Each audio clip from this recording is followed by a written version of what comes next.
Good morning. This morning we're going to come from 1 Peter chapter 4. Let's look at verses 15 through 16. It reads, "But let none of you suffer as a murderer, a thief, an evildoer, or as a busybody in other people's matters. Yet if anyone suffers as a Christian, let him not be ashamed, but let him glorify God in this matter." We're going to take for a topic this morning, glorify God. He's straight to the point. He wastes no time. He sets no chaser. He's shooting straight. If you're going to suffer, be sure that you're suffering because you did things the right way. We see so many people get themselves in crazy situations as adults, even at times as teens, young people. Well, it's because my mom did not support me. It's because my father was not there. It's because what they did, now I had to respond in the way that I responded. You're deflecting. You're not taking accountability for your actions. And you are suffering unnecessary faith storms, all because you're an evildoer.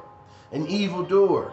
Evildoer can be you're not spending your money wisely. Now you're behind on your mortgage. Evildoer can be you have issues shopping. Every time you turn around, you gotta get a new pair of shoes. And it's not room in your budget for that in this season. Evildoer can be you show up late for work or you're not performing the task at the best of your ability. That's not suffering for Christ's sake.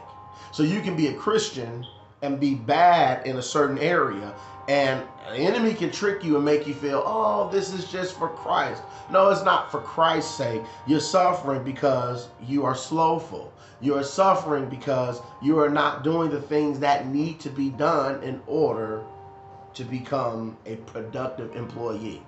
Well, my marriage is going through a storm only because I'm a believer now and I'm serving God now. That could be. Or could it be that, sir, you need to learn how to speak to your wife? Could it be, ma'am, you need to learn how not to nag? How to, if your husband asks you to shelf it for a while, let's put it on the shelf and then come back to it later. Put it on the shelf and get ready for it. Sometimes we are suffering for Christ's sake in certain situations. And oftentimes what we're learning, we are suffering because we need to learn how to bridle our tongue. We need to learn how to study to be quiet.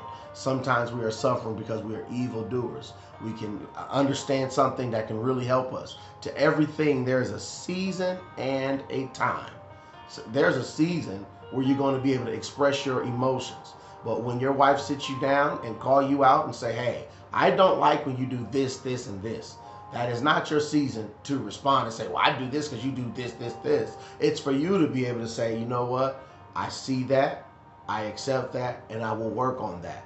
People should be able to complain without consequence because it's our job to change and become better, that we are doing these things for Christ's sake and not being evildoers. It's been 3 minutes with me.